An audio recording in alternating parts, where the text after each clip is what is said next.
This is Realme 13 plus 5G, রিয়েলমির mid বাজেটে release করা নতুন একটা স্মার্টফোন। শুরুতেই একটা কথা বলতে চাই, সেটা হচ্ছে মিড বাজেটের মধ্যে স্মার্টফোনটা বা ডিভাইসটা বাজার কাঁপায় ফেলতে যাচ্ছে, দ্যাটস ফর শিওর। ডিজাইনের কথা বললে this phone looks absolute premium. Mid budget ফোনের মধ্যে ফ্ল্যাগশিপ লেভেলের স্মার্টফোনের মতন ফিল পাওয়া যাচ্ছে। গ্রেডিয়েন্ট ফিনিশের সাথে মার্বেল লাইক ডিজাইনের জন্য ফোনটা লুকস বিউটিফুল। আর অবভিয়াসলি ব্যাক প্যানেলটা গ্লাস না, থাকছে পলিকার্বনেট বা প্লাস্টিক, বাট দেখতে কিন্তু সুন্দরই লাগছে। ডিসপ্লেতে থাকছে 6.7 ইঞ্চের full HD plus OLED display with 120 হার্জের রিফ্রেশ রেট। আরও থাকছে HDR10+-এর সাপোর্ট এবং পিক বা ম্যাক্স ব্রাইটনেস হচ্ছে 2000 নিটস। ডিভাইসটাতে কন্টেন্ট ওয়াচ করে বা দেখে খুবই ভালো এক্সপিরিয়েন্স পাওয়া যাবে। আর হায়ার রিফ্রেশ রেট থাকার ফলে স্ক্রোলিং করে বা ব্রাউজিং করে খুবই ভালো স্মুথনেসের ফিল পাওয়া যাবে।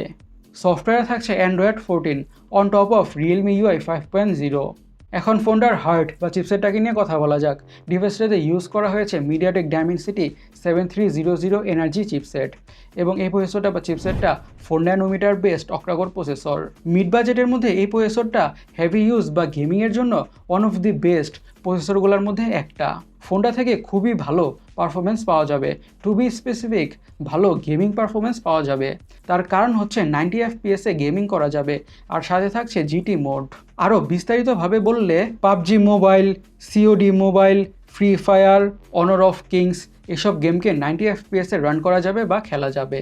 অ্যান্ড থাকছে ইনবিল্ড কুলিং সিস্টেম।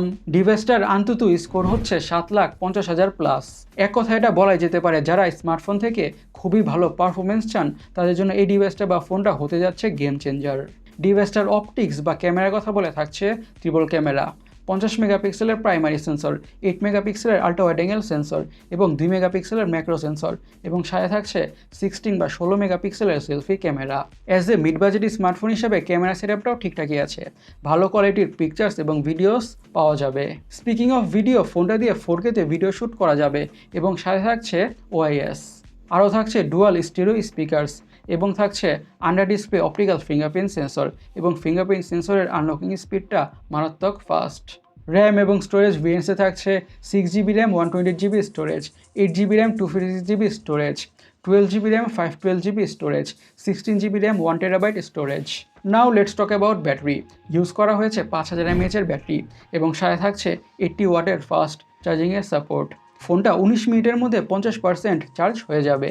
এখন ফোনটাকে নিয়ে আমাদের ফাইনাল ভার্ডিক্টের কথা বললে, যারা মিড বাজেটের মধ্যে একটা পারফরমেন্স সেন্ট্রিক স্মার্টফোন খুঁজছেন অ্যান্ড টু বি স্পেসিফিক যারা খুবই ভালো গেমিং পারফরমেন্সওয়ালা ডিভাইস খুঁজছেন, তাদের জন্য এই ফোনটা one of the best if not the best ডিলগুলোর মধ্যে একটা হতে যাচ্ছে। আপনারা রিয়েলমি 13 প্লাস স্মার্টফোনটাকে নিয়ে কী ভাবছেন অবশ্যই কমেন্ট সেকশনে কমেন্ট করে জানাবেন। আর আমাদের আজকের ভিডিওটা এই পর্যন্তই। আমি সৈকত, সাইনিং আউট।